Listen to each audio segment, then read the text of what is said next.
안녕하세요. 꼭 필요한 정보만 드리는 시니어 안내양입니다. 전 세계로 빠르게 퍼지고 있습니다. 바이든 미국 대통령도 이례적으로 이것의 위험성에 대해 특별히 언급할 정도입니다. 이것은 바로 원숭이 두창입니다.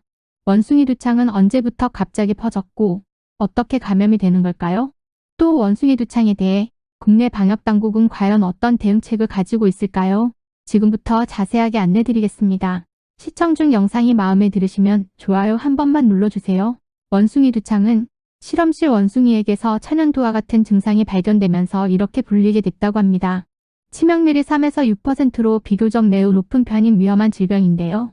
주로 아프리카의 영장류와 야생 직과동물 사이에서 전파되지만 인간 역시 2차적으로 감염이 가능해서 인수공통전염병으로 분류되어 있습니다.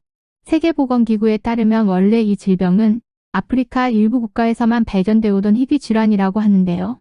그런데 올해 5월 13일 영국의 한 가정집에서 3사람이 감염됐다는 보고 이후로 영국, 스페인, 포르투갈 등의 유럽 국가는 물론이고 미국, 캐나다, 호주 등 원래는 원숭이 두창이 보고되지 않던 나라에서 감염자가 연이어 속출해 세계 각국을 긴장시키고 있는 상태입니다. 미국 식품의약국 국장을 지낸 화이자 제약회사의 이사는 이 원숭이 두창이 이미 지역사회 전반에 널리 퍼져 있을 거라고 밝혀 더욱 불안을 자아내고 있는데요. 원숭이 두창은 코로나보다는 전염력이 낮지만 잠복기가 5일에서부터 3주 이상까지 굉장히 광범위하기 때문에 예방과 방역에 어려움이 따를 수 있다고 보건 전문가들도 예상하고 있습니다.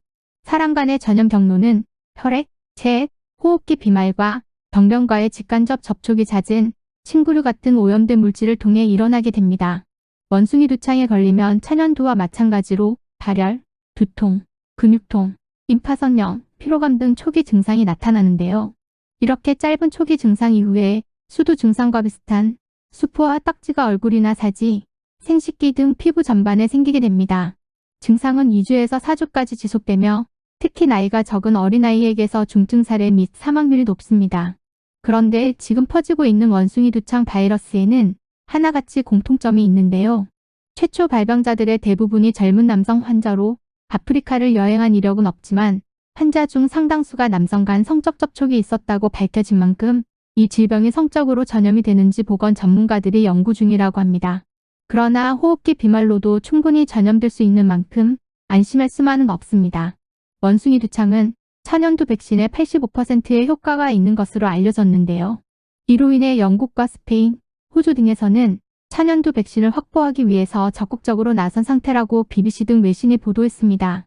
그리고 세계보건기구인 WHO 역시 회의에서 천연두 백신 접종 여부를 논의할 것이라고 발표했습니다. 한편 우리나라 질병관리청은 원숭이 두창 바이러스를 감별 진단할 수 있는 진단 방법을 갖추고 있으며 생물테러 대응 등의 비상 상황에 대비하기 위하여 미리 구비해 놓은 천연두 백신이 이미 3,502만 명분이 있다고 합니다. 또한 우리나라의 평균 65세 이상인 분들은 과거 정부에서 시행했던 천연두 백신 접종이 대부분 돼 있는 상태이기 때문에 이 부분에 대해서는 정말 다행이 아닐 수 없습니다.